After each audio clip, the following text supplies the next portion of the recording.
Irmãos, o povo de Deus, uma grande parte deles, por que não dizer uns 80%, tanto de Judá como de Israel, pecam contra Deus, começam a oprimir o pobre, começam a viver em uma vida de idolatria, começam a viver uma vida de depravação total. Abandonaram os preceitos de Deus, abandonaram o templo, abandonaram os cultos, se voltaram para os seus desejos carnais. E pelo menos 2 profetas vivem nesse momento. Um se chamava Jeremias e outro se chamava Abacuque. Jeremias, tanto como Abacuque, sabia que de alguma forma, mediante a vida profana que o povo de Deus levava, Deus faria algo. Jeremias entra em um jejum tremendo e começa a chorar. Não é à toa que ele era conhecido como o profeta chorão. E ele começa a pedir misericórdia a Deus pela vida do povo. Por controvérsia, Abacuque começa a pedir juízo. Abacuque começa a dizer com Deus: até quando o ímpio vai dominar sobre o justo? Até quando o ímpio vai continuar cometendo impiedades, oprimindo os justos? Até quando vai haver triunfo da impiedade, triunfo da maldade? E Deus então rejeita a oração de Jeremias. O jejum de Jeremias é rejeitado por Deus. Quer dizer, pregador, que tem orações que Deus vai dizer não? Tem. Tem oração que não vai passar do teto? Tem. Mesmo sendo ela sincera, mesmo sendo um jejum sincero, tem jejum e oração que Deus não vai receber. E Deus então decide atender a oração de Abacuque. E Deus fala: Abacuque, vou levantar um povo estranho, um povo idólatra, e vou castigar Israel. Vou passar a minha mão. Será grande o sofrimento do povo. Vou tratar com esse povo. Quem nunca ouviu um profeta levantar na congregação e dizer: a peneira de Deus vai passar, a espada de Deus vai passar, Deus vai sacudir a figueira? Não é verdade? De vez em quando Deus não toma um profeta assim na casa. Uma espada de juízo desceu na terra. Então foi mais ou menos isso que Deus disse: Abacuque, olha, eu vou peneirar o meu povo, mas eu vou usar uma nação idólatra. Eu vou levantar um povo que não me adora, que não me conhece, para exercer o meu juízo. Abacuque pediu que Deus entrasse com justiça, com juízo.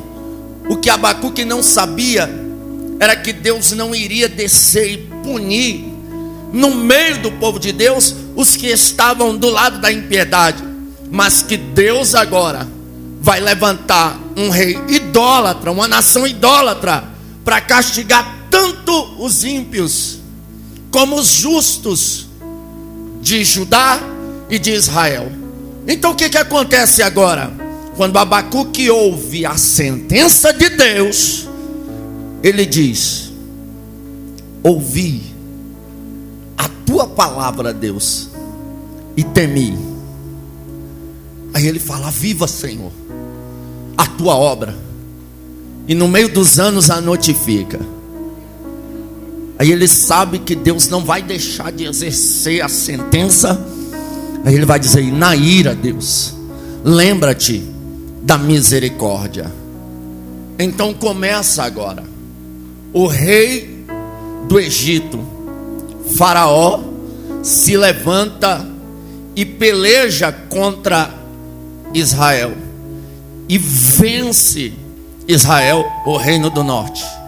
Ele peleja contra Israel e vence Israel. Agora o rei Nabucodonosor, rei da Babilônia, que está com domínio sobre os caldeus e está crescendo, seu império está sendo levantado, ele vai pelejar contra Faraó do Egito. E essa batalha acontece na cidade de Cárquemes.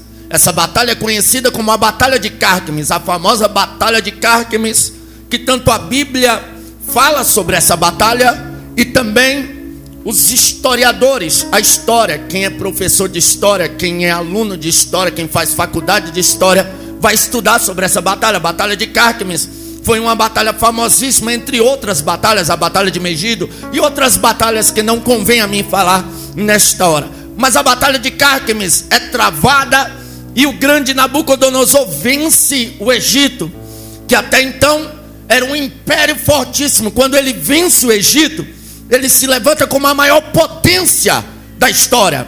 E o rei Nabucodonosor faz uma coisa que somente um rei conseguira fazer. O que é, pregador? Ele governa sobre todas as nações. O único rei que havera conseguido fazer isso foi Nimrod. Nimrod, ele conseguiu de alguma forma, segundo a história, aquela roupa, lembra quando Adão e Eva pecou? Que Deus vai atrás deles e Eva fez umas folhinhas de figo, assim, uma roupa de folha de figo, e Deus matou o cordeiro e fez uma roupa para Adão e uma roupa para Eva. Há quem diga que Nimrod consegue aquela roupa de Adão, e por causa disso ele conquista respeito. Mas até então não são linguagens, povos, tribos, é só uma língua, é só uma nação, todo mundo fala a mesma língua. E Nimrod começa a governar, até o dia que ele decide fazer uma torre para chegar no céu. Aí Deus olha e diz: desçamos e confundamos as línguas dos homens. Então Deus desce na terra e o povo começa a falar inglês, espanhol, português, tupi-guarani, e todas as línguas surgem ali, surgindo então todas as nações. E o rei Nabucodonosor, ele consegue uma proeza tremenda, porque ele vai governar todos os povos, tribos, línguas e nações. O anticristo vai quase conseguir fazer isso, mas ele não vai ter domínio sobre todos os povos, tribos, línguas e nações. Somente Nabucodonosor e Cristo, quando vier em sua glória, que vai governar sobre tudo e todos. Mas por enquanto, só Nabucodonosor consegue fazer essa proeza. Nabucodonosor, eu disse isso certa feita e vou dizer de novo, ele foi o melhor marido que a história fala. Por quê? Porque mulher. Eu vinha no carro ali, minha esposa falou: amor, e ela falou comigo e disse: eu te amo. Eu falei: amém. Desliguei. Aí ela ligou de novo. Eu disse que eu te amo. Falei: sim. Você não vai dizer que me ama, não? Eu falei: tá bom, te amo. Ela: agora sim.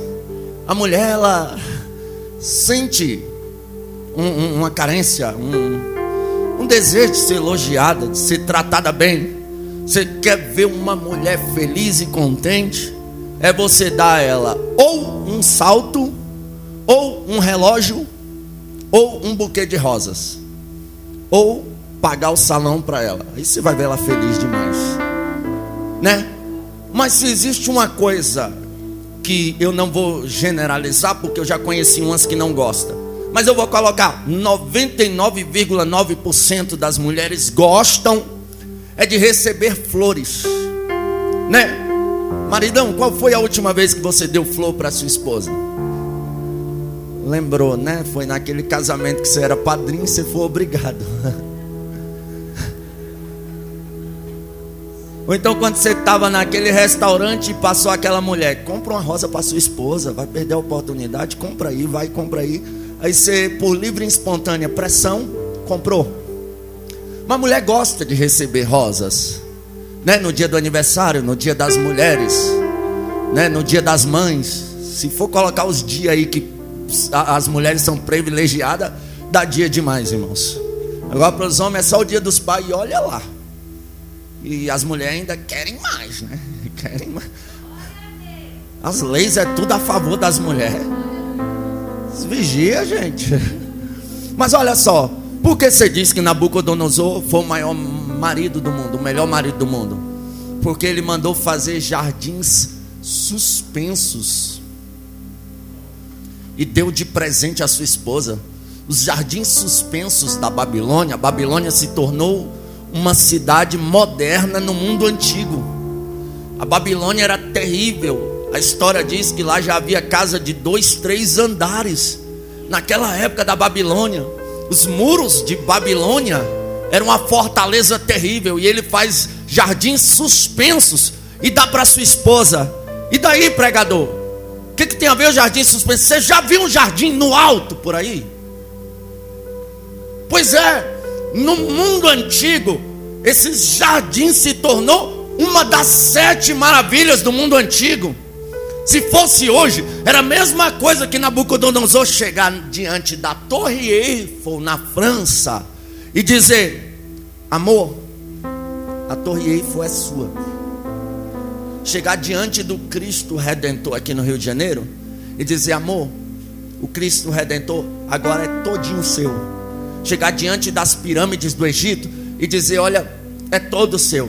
Chegar diante do Monte Everest e dizer: é todo seu. Ele deu de presente para a esposa uma das 7 maravilhas do mundo. O camarada era terrível. Essa mulher devia gostar demais dele. Então Nabucodonosor forma um império terrível, está dominando sobre tudo, todos. E por prova disso, Deus vai permitir que ele agora peleje contra o povo de Deus. E no governo do rei Jeoaquim, Jeoaquim está reinando em Judá. Nabucodonosor invade Judá e ele vai fazer 2 coisas que me chamam a atenção. A primeira, ele vai ordenar que Aspenaz pegue no meio dos príncipes, dos nobres, da classe alta de Judá, homens sábios, de boa aparência, sem defeito nenhum, para servir diante dele e aprender os costumes e as linguagens da Babilônia. E esse rei vai pegar alguns homens, a saber, Daniel, Misael, Ananias e Azarias, que vão se chamar lá na frente Beltesazar, Sadraque, Mesaque e Abidnego. Esses 4 jovens são levados nessa primeira leva, que levam pessoas dentre os nobres. Esse é o primeiro feito que me chama a atenção. O segundo, ele manda invadir o templo e pegar os vasos do templo. E ele manda depositar lá dentro de um dos templos de idolatria. Coloca esses vasos lá e deixa lá quietinhos. Estão quietinhos. Enquanto estão quietinhos, Deus não gostou já de ele tirar os vasos de lá. Mas se o povo não estava cuidando, Deus permitiu. O povo não queria saber mais de zelar do templo. O povo estava idolatrando.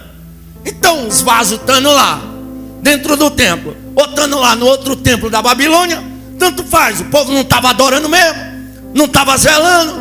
Mas o tempo de Nabucodonosor passa, e a Bíblia diz que Beltesazar se levanta, e Beltesazar dá um banquete para os seus 1000, começa a beber cachaça, fica doidão. E quando ele está doidão, ele tem uma ideia: manda buscar os vasos que vieram de Jerusalém, traga eles, agora a gente vai beber cachaça neles.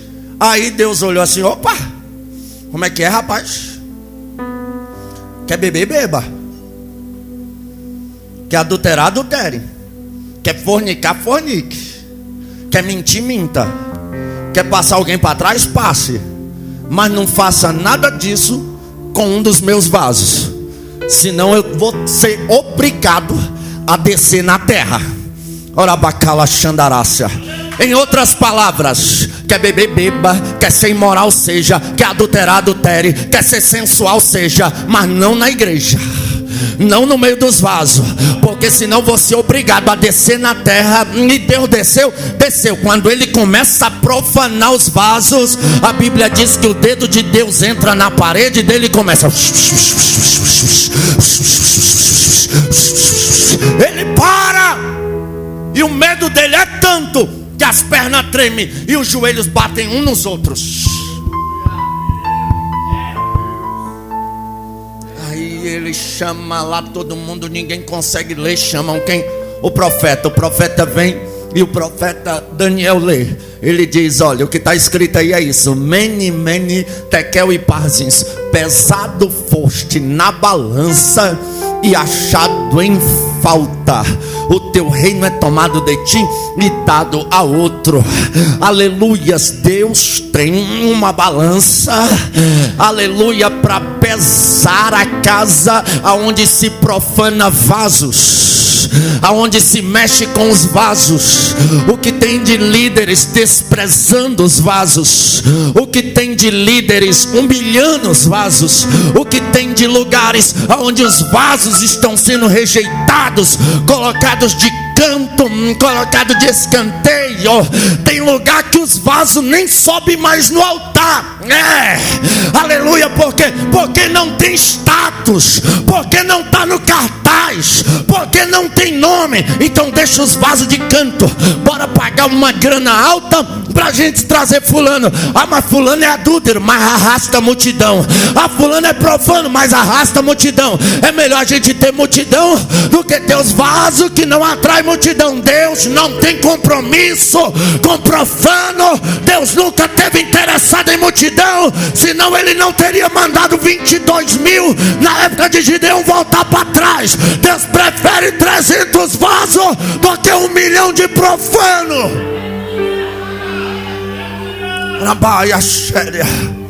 Eu vou liberar uma palavra profética. Quem está comigo?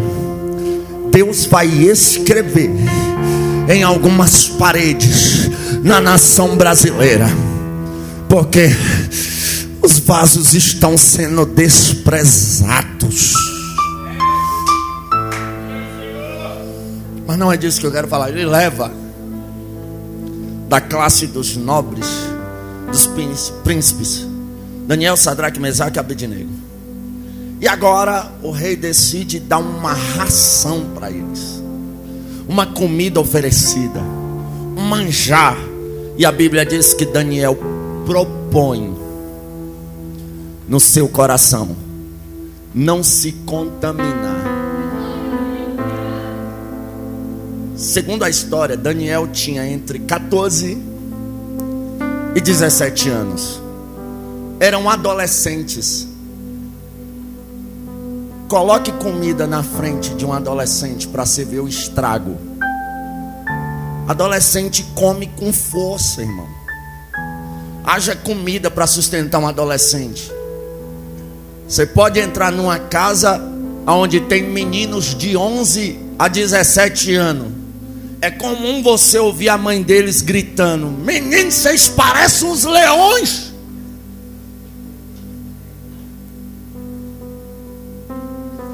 Eu não compro mais nada nessa casa. Eu compro, vocês comem tudo. É normal, caso onde tem adolescente, você ouvir mãe gritando isso. Que adolescente é bom de prato, é bom de garfo. Os banquetes era muita, a comida era gostosa, era muita coisa colocada diante deles. Mas Daniel diz: eu propus no meu coração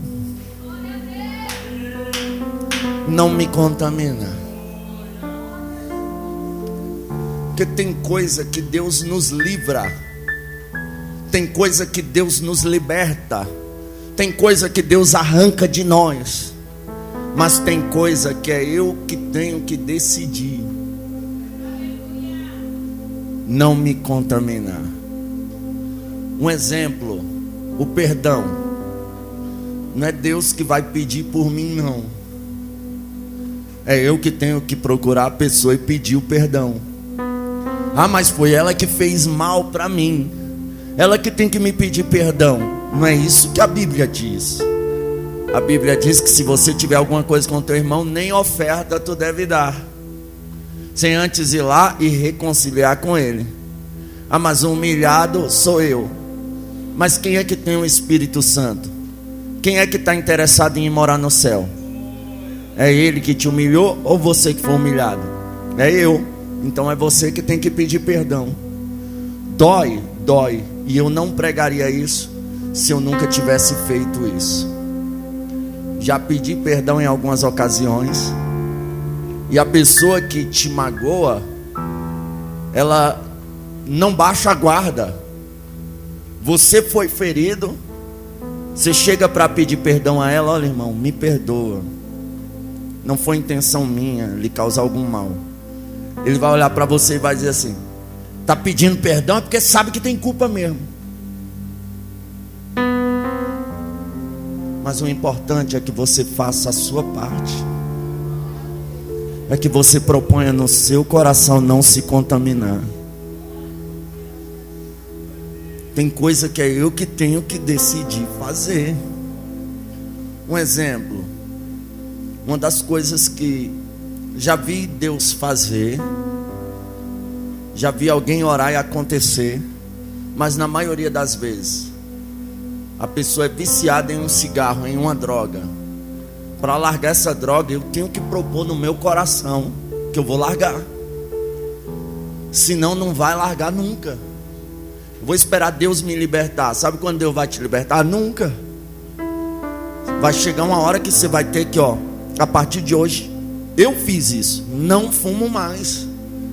E tem 15 anos para a honra e a glória do Deus Todo-Poderoso. E não pretendo fumar nunca mais. Aleluia. Então tem coisa que é eu que tenho que decidir. A moça está namorando com o rapaz. Ele já demonstrou sinais de agressão. Ciúme terrível. Irmão, eu sempre digo: se o cara manda você excluir até tua avó de amigos do teu Instagram, não casa com ele não. Você está entrando numa latada. Você está entrando numa furada. Ninguém é dono de ninguém. Ninguém é dono de ninguém. E o que eu faço, pregador? Decida no seu coração largar disso. Você pode entrar num relacionamento abusivo e sofrer consequências drásticas depois. A tendência é só piorar. O que eu faço, pregador? Eu tenho que decidir. Paixão é obra da carne. Tem gente morrendo por alguém que não está nem aí para ele. O rapaz largou ela, já está com outra, já está quase casando, e a pessoa está aqui com foto dele de igreja em igreja. Ora aqui pro meu namorado, ora aqui pro meu namorado, a gente terminou. Foi inveja não, foi livramento de Deus. Ah, mas eu estou insistindo, é promessa, eu recebi uma revelação, isso foi um revelamento. Sai disso. O maior profeta para o teu casamento é teu pai, tua mãe e o teu pastor, pessoas de Deus. Ah, mas eu estou desesperado, eu estou apaixonado. Proponha no teu coração, que só vai entrar no teu coração quem merece. Tem coisa que é eu que tenho que tomar uma atitude, e ele propõe no coração não se contaminar. E assim acontece. Ele fica fiel dentro da Babilônia. O tempo passa. Nabucodonosor, no 2º ano de seu reinado, chega a noite e ele começa a ter uns sonhos. E ele sonha, acorda, sonha, acorda, sonha, acorda. Quando é de manhã, ele não lembra de nada, só lembra que sonhou. Aí ele chama os magos, os astrólogos, os caldeus e os feiticeiros. Traz todos à sua presença. Detalhe: ele não chama os profetas, ele chama os magos, os astrólogos, os feiticeiros, os encantadores e os caldeus. Dentre os sábios tinha também os profetas, mas ele não chama os profetas. Esses sábios, astrólogos, encantadores e os caldeus, deixe-me resumir aqui rapidamente em poucas palavras para você quem eram eles. Os caldeus eram os que mexiam com literaturas antigas da época de Nimrod, e dentro dessas literaturas eles tiravam dali livros de magia negra, livros de astrologia, livros de, como nós precisamos dizer, de espiritismo e toda sorte de coisas que convinha à idolatria e o mundo espiritual das trevas na época. Os feiticeiros eram aqueles que faziam feitiços, como Janes e Jambres, aqueles homens que quando Moisés joga o cajado e o cajado vira cobra, eles fazem um feitiço e dá certo ali. Depois, quando Moisés transforma água em sangue, eles fazem um feitiço ali e dá certo.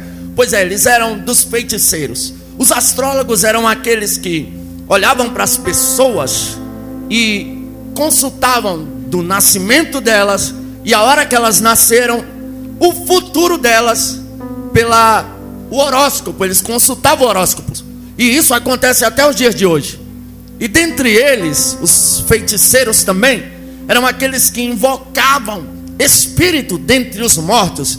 Então era onde a feitiçaria, o cartomancismo imperava, a astrologia imperava, os feitiços, macumbaria, magia negra e toda sorte de obra que se aplica a esse tipo de pessoas era realizada ali. Só que quando Nabucodonosor tem sonhos, os sonhos não eram da terra, os sonhos eram de Deus. E sonho de Deus, só quem é de Deus entende. Tem gente que já tentou realizar os seus sonhos buscando em cartomante, não deu certo. Consultando no espiritismo de Allan Kardec, gente dos mortos, para trazer uma palavra de alegria para ele, não deu certo. Pagou feiticeiro, macumbeiro, para fazer obra de bruxaria, feitiçaria, para enricar, para mudar de vida, para ter um casamento bom, não deu certo.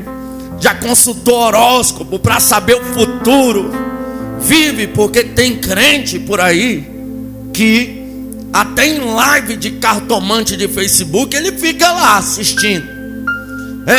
Tem gente que gosta de um guru que só Deus na causa, gosta de adivinho. Tem muita gente assim. E de vez em quando a gente encontra até uns crentes que ao mesmo tempo que vem aqui, vai no centro, mesmo tempo que vem adorar aqui, vai consultar cartomante, astrologia, vive envolvido em horóscopo, quer saber o futuro, irmão. Aleluia, horóscopo, macumbeiro, caldeu, feiticeiro, espírita, não resolve. Agora profeta resolve.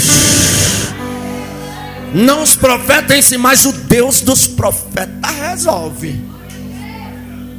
Aí o rei chama toda essa classe aí e diz: olha, me fale aí qual foi o meu sonho e me dê a interpretação. Aí eles em siríaco olha para o rei e diz assim: rei, eles falam em siríaco para mostrar para o rei que são sabidões.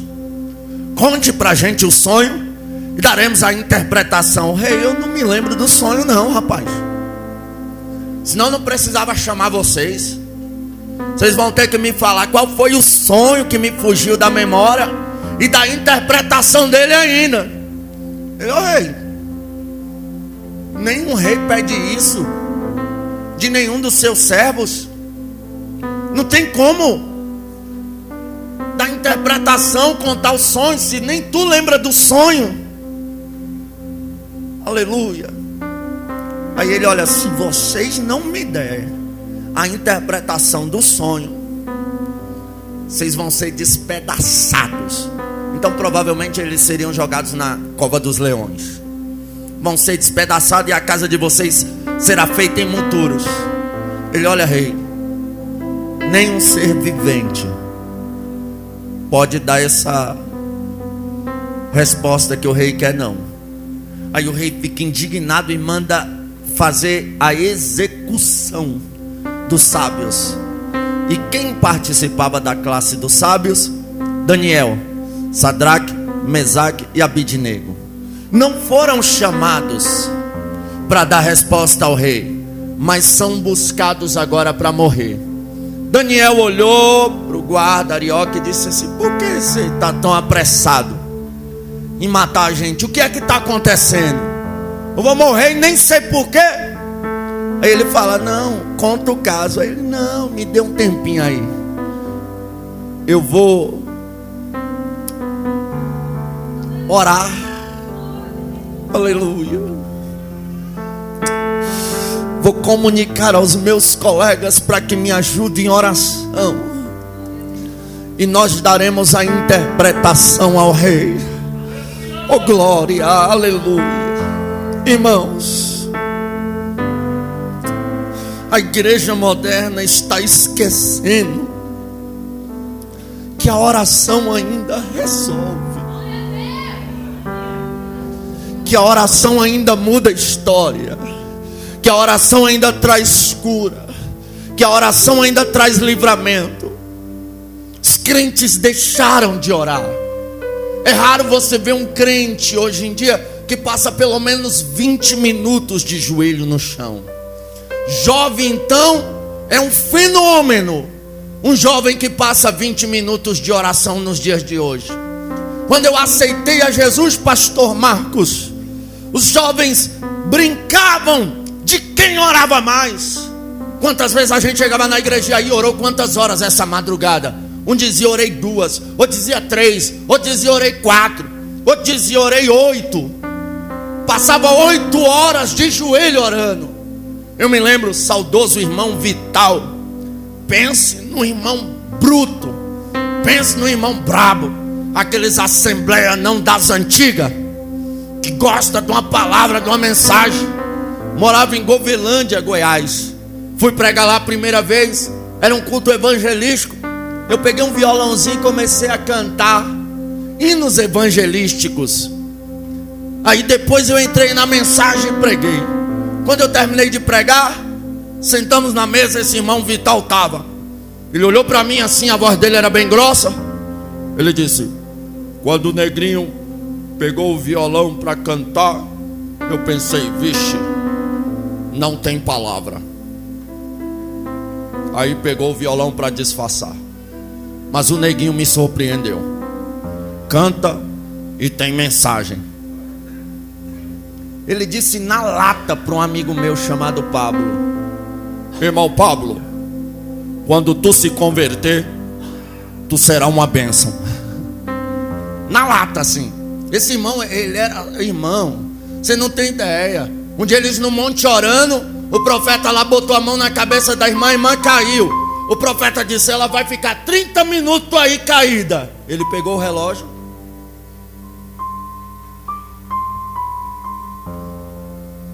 contou os 30 minutos. O irmão Vital não tinha meia. Aí um dia, a gente já era amigo já. Uma das últimas vezes que eu tive na casa dele, ele falou bem assim: irmão Gabriel, o irmão já passou quantas horas de joelho? Eu tinha orado certa feita de meia-noite até 8 horas da manhã. Eu olhei para ele assim, eu enchi a boca. Eu falei: irmão Vital, eu já orei 8 horas de joelho. E o senhor? Ele disse assim: não é querendo me exaltar, mas nós já passamos 17 horas de joelho. Eu olhei assim, eu falei: meu Deus, eu estava me achando, porque um dia eu fiquei 8 horas. E um senhor de idade desse já orou de joelho 17 horas. Saudoso pastor David Martins Miranda orava 24 horas por dia. 12 horas ele orava com as mãos para cima. Fica 10 minutos com a mão para cima para tu ver. Dói tudo. Eu fico pensando assim: nossos pais na fé oravam. No Nordeste até hoje tem essa cultura de oração. Círculos de oração lá começam 9 horas da manhã e às vezes emendam com o culto da noite. A oração, já tive o privilégio de ir em igrejas que começa o culto 6h30 e vai aquela oração até quase 8 horas, aí depois entra no culto. Pensa leve, mas a oração tem sumido. Hoje as pessoas preferem bater boca do que orar. As pessoas preferem ir lá contender, vou lá tomar satisfação, do que orar. Uma irmã discutiu com a outra irmã. Isso aqui parece até uma história de pescador, sei lá, mas não é um fato verídico. A irmã discutiu com a outra irmã e no telefone elas brigando. Ela falou: quando a gente se vê, nós vamos descascar o abacaxi. E desligou. A irmã foi no verdurão, comprou um abacaxi, foi na casa da outra e começou a gritar, fazendo baixaria. E os vizinhos tudo saiu para fora e vendo as duas crentes. A irmã: tu não disse que ia descascar o abacaxi? Eu trouxe o abacaxi para a gente descascar. Olha como as pessoas estão vivendo hoje. Passa uma perseguição, acontece qualquer coisinha, tem status de rede social de crente, que quando eu olho parece que eu estou em Jerusalém, diante do muro das lamentações. É só indiretinha, é só lamentação. Essa geração mimimi, não me toque, mas volte a orar. A oração ainda resolve, o joelho ainda...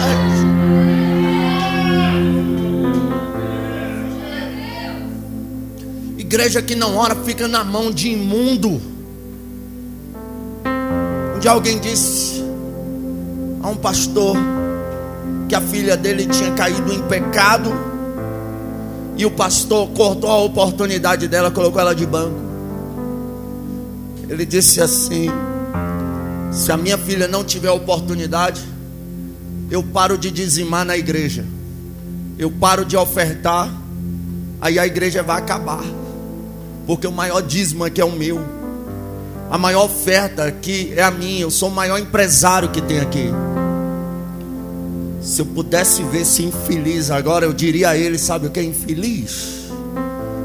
Desde quando o sustentáculo da igreja está, aleluia, subordinado à oferta e dízimo de quem não tem compromisso com Deus, de quem quer viver uma vida de imoralidade? O sustentáculo da igreja sempre teve e sempre vai estar no joelho dos crentes que oram. Se tu não quer ofertar, se tu não quer dizimar, basta 2, 3 crentes aqui dobrar o joelho, que Deus manda muito mais. Porque o resultado da resposta, da mudança, da transformação, da cura, do socorro bem presente, ainda está na oração, na oração, na oração. Daniel comunica aos companheiros e vão orar. Conclusão: Deus abre o céu e revela.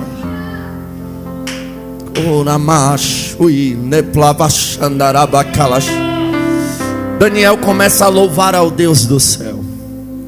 E no versículo 22, em seu cântico, ele vai dizer: Deus revela o oculto, o profundo, o escondido conhece o que está em trevas, com ele mora a luz.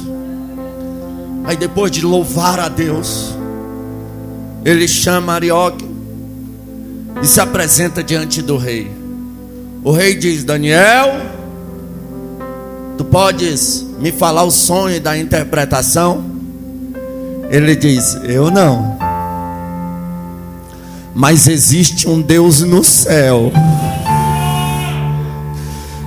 que revelará o teu sonho e também dará a interpretação. Oh, glória! Nabucodonosor sonhou, mas já tinha esquecido do sonho. Mas existe um Deus no céu que lembra do sonho. Tem gente aqui que sonhou em ser um advogado, sonhou em ser um médico, sonhou em ser um pastor, sonhou em ser um missionário, sonhou em ter uma empresa, sonhou em ter alguma renda, sonhou em ter um casamento, sonhou com alguma coisa. O tempo passou e você até esqueceu do sonho, mas Deus não. Deus ainda lembra, a memória de Deus está fresquinha. Deus conhece o teu sonho, Deus sabe a tua história, e Ele vai trazer à tona o teu sonho, vai dar a revelação dele e vai fazê-lo cumprir. Quem acredita, levante a mão e dá glória a Deus. Deus realiza sonho. Sabe, às vezes a gente vê muito pregador, eu já estou encerrando, muito pregador dizer assim: não conte teu sonho para ninguém não, senão não vai cumprir. Conversa fiada, irmão. Pode até dificultar um pouquinho, mas cumpre. José chegou nos irmãos e disse assim: eu tive um sonho. Os feixes de vocês se curvavam diante do meu feixe. Quer dizer, José, que nós vamos se prostrar diante de ti, é? Tu dominarás sobre nós. Coitado. Aí ele sonha de novo. Chega na mesa: papai. José sem maldade nenhuma. Porque às vezes a gente conta os sonhos sem maldade, irmão. Eu sonhei que o sol e a lua e 11 estrelas se prostravam diante de mim. Me diz uma coisa: quem é que vai ter um sonho desse e não vai contar? Eu duvido.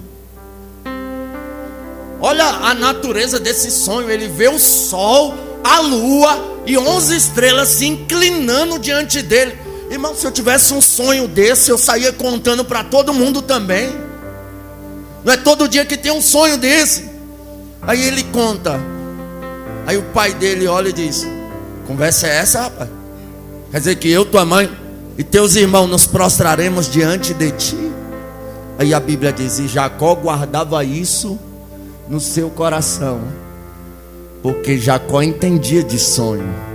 Lá em Betel ele sonhou com a escada que descia, e anjo descia, anjo subia, anjo descia e anjo subia.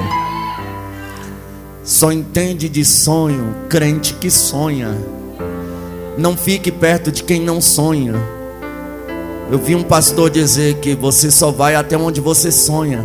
Se você para de sonhar, você definha até morrer. Sua vida acaba, sua vida não tem mais. Porque você vê, estamos na época da ansiedade, na época da depressão. Por que as pessoas têm tanto isso? Porque elas pararam de sonhar. Quem sonha não desiste.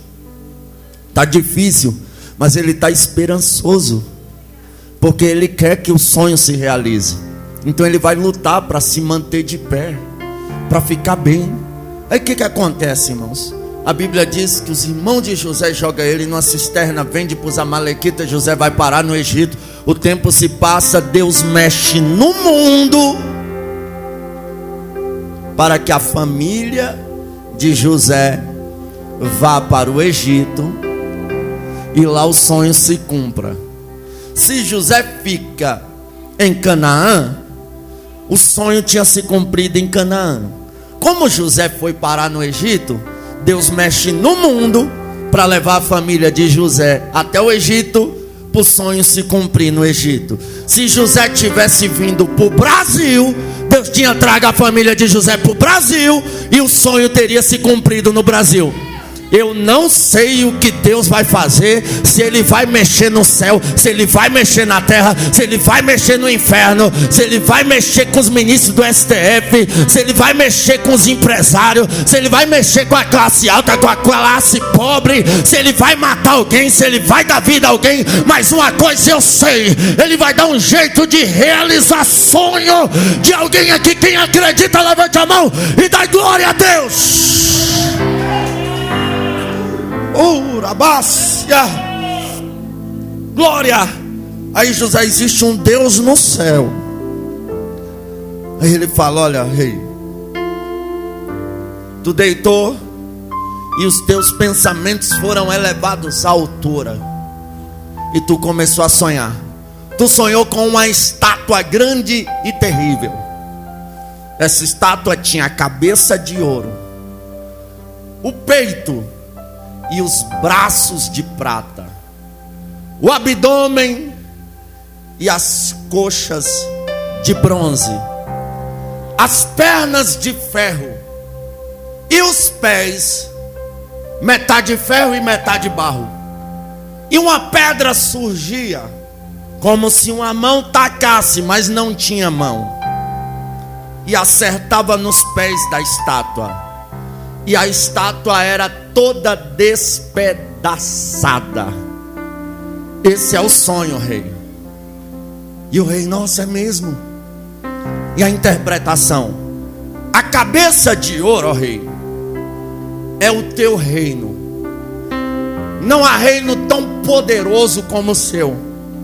Por isso é de ouro. A cabeça de ouro é o reino da Babilônia.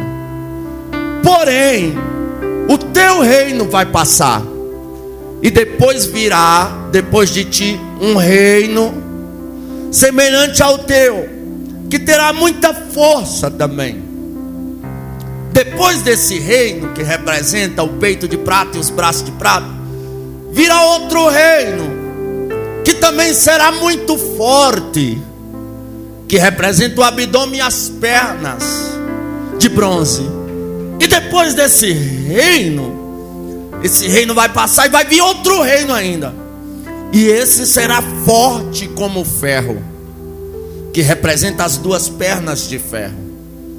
E depois desse reino, vai vir outro reino ainda, que será forte como o ferro e frágil como o barro. E a pedra que o rei viu, como se uma mão tacasse, mas não existia mão, que acertava os pés e destruía toda a estátua, será um reino que vai sobressair sobre todos os reinos que vieram.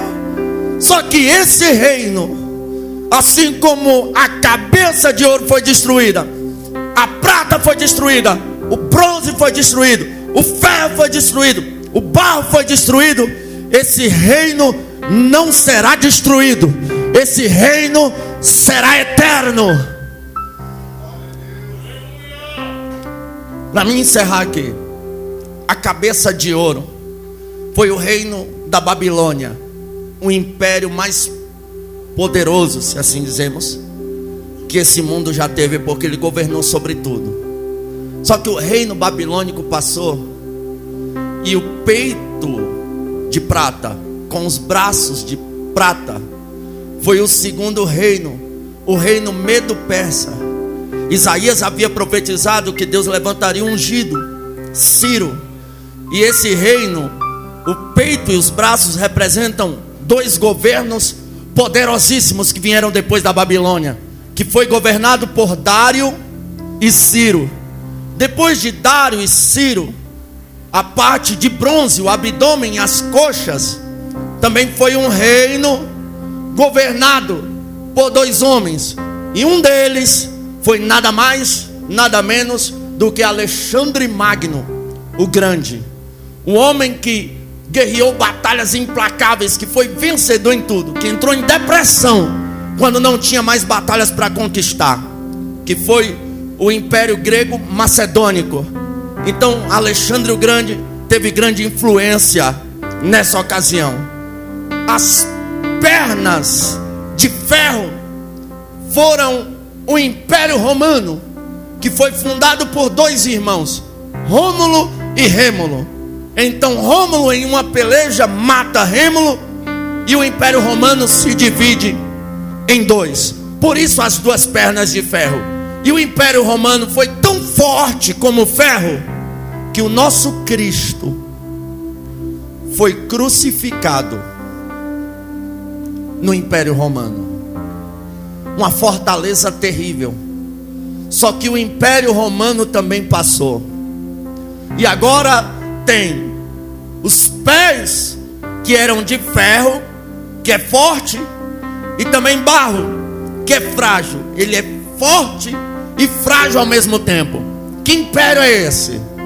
É hoje a União Europeia, juntamente com os acontecimentos futurísticos que virá. E a pedra, pregador?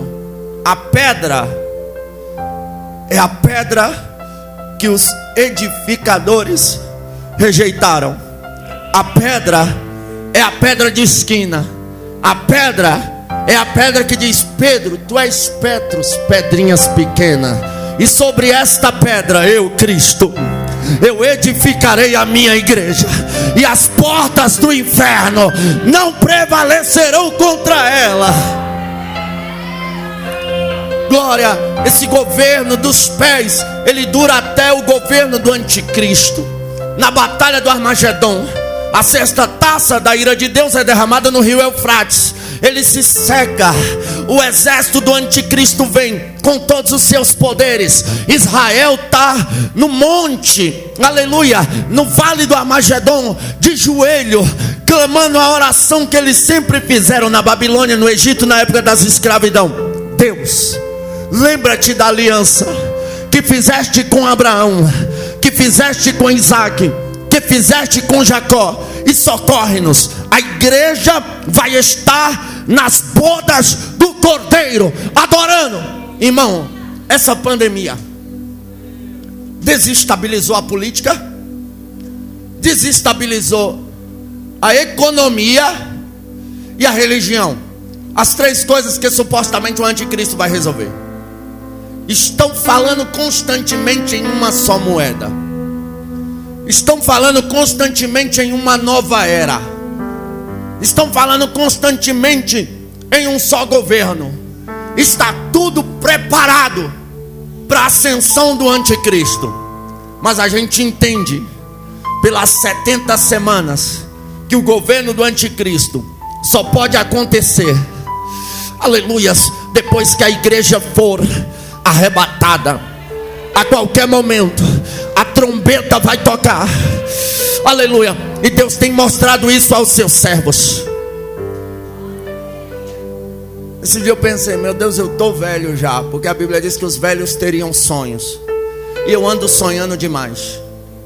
Eu sonhei que eu estava na porta da minha casa, e uma voz dizia: Gabriel, olha para o céu. Eu olhei, não vi nada além de nuvens, mas lá dentro do céu os anjos começaram a cantar: o rei está voltando, o rei está voltando, a trombeta está soando para os santos transladar. Sim, o rei está voltando, o rei está voltando, aleluia, ele vem nos buscar. Nesse sonho foi como se uma mão invisível viesse por debaixo de mim assim, e eu subia. Aí a gente entrava no céu. Quando eu chegava lá no céu, sabe quem estava lá? Você. Eu via a igreja vestida de branco. A gente começava a voar em direção ao trono. Os anjos tinham taça de azeite, eles jogavam o azeite, virava um pó de ouro, a coisa mais linda, e a gente partia para a eternidade. Eu acordei chorando e o Espírito Santo bradando: diga à minha igreja que eu estou voltando, que eu estou voltando, irmão, aleluia. A qualquer momento a trombeta vai tocar e a igreja será arrebatada. Só quem espera o arrebatamento da igreja, levante a mão e dá glória.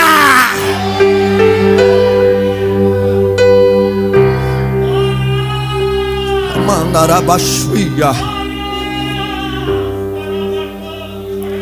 Israel está no monte, melhor, no vale do Armagedon, dizendo: Deus, lembra-te da aliança que fizeste com Abraão, Isaac e Jacó, socorre-nos. E a igreja está no céu, dizendo: Santo, Santo, Santo. Aí o pedido de socorro chega. Em uma das cartas do Apocalipse, Jesus disse: ao que vencer será vestido de vestes brancas, e comigo regerá as nações com vara de ferro. Jesus olha para Israel pedindo socorro. Preciso ir lá socorrer Israel, mas a minha igreja está aqui me adorando, mas eu preciso ir lá. Lembrei. Eu disse a vocês que vocês seriam vestidos de vestes brancas. Gente que fala que os crentes é metido, não é só porque a gente se veste bem. come do bom e do melhor, calça do bom e do melhor. Não, não sou metido não.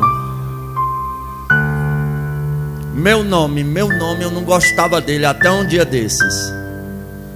Meu nome é Francisco Gabriel Giovanni Bezerra. Não conto pra ninguém não. Eu tinha raiva desse Francisco, porque minha mãe disse que meu nome ia ser só Gabriel Giovanni Bezerra. Eu gosto do nome Gabriel. Aí, por final, ela fez uma promessa pro São Francisco lá e botou esse Francisco. Eu falei, qual é, mãe? Ela, não, mas é bonita. Eu falei, é porque não foi a senhora que era chamada de Chiquinho na escola, de Chico Preto, de Chico Doido. Esse Francisco já me deu trabalho. Só que hoje eu gosto, por quê? Porque hoje, como pregador Gabriel Bezerra. Gabriel significa mensageiro, né? Gabriel já é nome de pregador, daquele que entrega a mensagem. Eu gosto, Gabriel Bezerra, pregador, Gabriel Bezerra. Só que arde no meu coração o desejo de eu ser pastor. Quando eu for pastorear, eu vou falar, agora vocês não me chamam de Gabriel não. Agora é pastor Francisco Bezerra. Porque Francisco é nome de pastor, dá peso. Não é verdade? Você não vai ver pastor Enzo. Não, não existe isso. Pastor Gael, pastor Juninho, não existe. Você vai ver pastor José, pastor Francisco, pastor Sebastião. Irmão, pastor Antônio, né? Pastor Florisvaldo. Então, quando eu for pastor, me chama agora de pastor Francisco, pastor Francisco Bezerra. Já pregou, não conhece o pastor Francisco Bezerra? Não, nunca nem ouvi. É o que era Gabriel. Ah, tá. Vai ser mais ou menos assim, se Jesus não voltar. Mas por que você está falando isso, pregador? Porque o que tem de gente que não gosta do nome. Tem uma prima minha, tá gravando, tadinha dela. O nome dela é Herbena. Da irmã dela é Macbena. Eu conheci uma Hermenegilda. Eu estudei com a Damiana. Então tem uns nomes assim que a gente não gosta. Mas uma das vantagens de ser crente e perseverar até o fim é porque a Bíblia diz que nós receberemos um novo nome escrito em uma pedra. E só quem lê, detalhe, a mãe da gente dá nome pra gente espelhado em santo. O meu Jesus não. O meu Jesus é maravilhoso. O nome será perfeito. Aí diz que crente é metido. Somos nada. Agora aquele dia.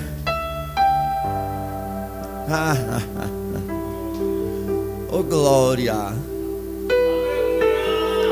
Penso tanto que me chamavam de orelhudo na escola, de narigudo. E eu ficava oprimidinho. Eu vou sair da escola, eu vou pegar uma pistola e vou matar todo mundo. Não. Eu procurava um defeito nele, irmão. Porque a minha geração foi ensinada a reagir. A de hoje é ensinada, não me toque. É por isso que qualquer coisinha muda de igreja, qualquer coisinha pede carta. Não, pelo amor de Deus, assuma a postura. Largue a postura de menino. Paulo disse que quando eu era menino fazia coisa de menino. Você cresceu, seja homem, seja mulher. Sustenta. Todo vale passa. Aleluia. Mas naquele dia, oh Jesus, corpo glorificado. Oh glória. Lá o careca vai ter cabelo. Não vai ter barriguinha, não, lá não vai ter pneuzinho. Oh glória.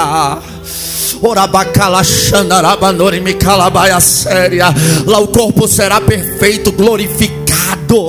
Aleluia, um cajadão de ferro na mão. Um nome que só a gente vai saber o nome. E de repente Jesus, opa, vamos descer lá agora. Aí, como eu disse, aparece uma pedra como uma mão que jogou para quebrar, despedaçar todos os impérios que vieram antes. E esse governo será eterno. Essa pedra é nada mais nada menos do que Cristo. Está lá no Monte das Oliveiras. Israel de joelho dobrado dizendo: Abraão, lembra